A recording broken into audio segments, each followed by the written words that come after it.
Thiruvananthapuram railway station దిగాక fresh up అయ్యి direct main టెంపుల్కి వెళ్ళిపోయాను, శ్రీ అనంత పద్మనాభ స్వామి టెంపుల్కి.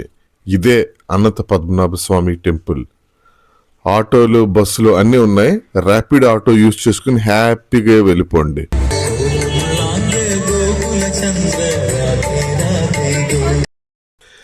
స్టేషన్ దిగాక కన్ఫ్యూజ్ అవ్వకండి. బోల్డ్ హోటల్స్ కొంచెం 2 స్ట్రీట్లు ముందుకెళ్ళాక ఉంటాయి.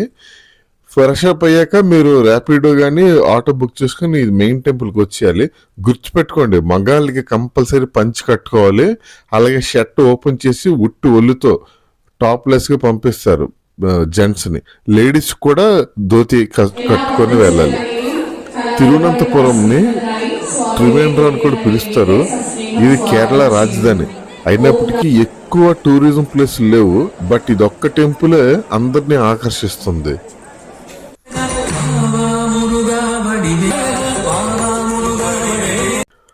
భోజనం, అకామిడేషన్ భయపడకండి. అన్ని చోట్ల అన్ని రకాల స్థాయిలో ఫుడ్ స్టాల్స్ ఉంటాయి, హోటల్స్ ఉంటాయి.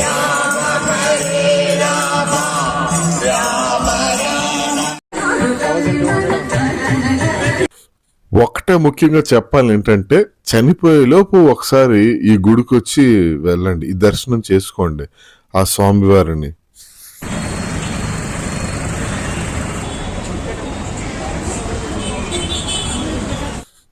ఇందాక మీరు చూసిన టెంపుల్ ఈ టెంపుల్ ఒకటే. ఇది మార్నింగ్ టైము, ఇందాకది night time view. Pazhavangadi Ganapathi temple, Mahaganapathi అని ఇక్కడ సింపుల్ గా పిలుస్తారు. అక్కడ అర్థమవుతుంది అందరికి ఈ టెంపుల్ అంటే.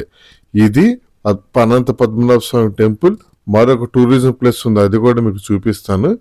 ఈ 3-4 ప్లేసెస్ మాత్రమే తిరువనంతపురంలో ఉన్నాయి. ఇకపోతే మిగిలినవి వేరే చోట ఉన్నాయి. మూడవ అతి ఇంపార్టెంట్ టూరిజం ప్లేస్ అదే నేపియర్ మ్యూజియం. ఖచ్చితంగా చూడాలి, అంతే, అది ఇంక చెప్పడానికి లేదు. ఈ మ్యూజియంస్ ఎక్కువ టైం వీడియో చెయ్యను, ఎందుకంటే అది 2-3 అవర్స్ అయిపోతుంది. ఖచ్చితంగా రండి. ఇది ఏదో మ్యూజియం అంటే ఇది అలా చూసి పారిపోయేలాంటిది కాదు, సందర్శించాల్సినటువంటిది. ఓకే.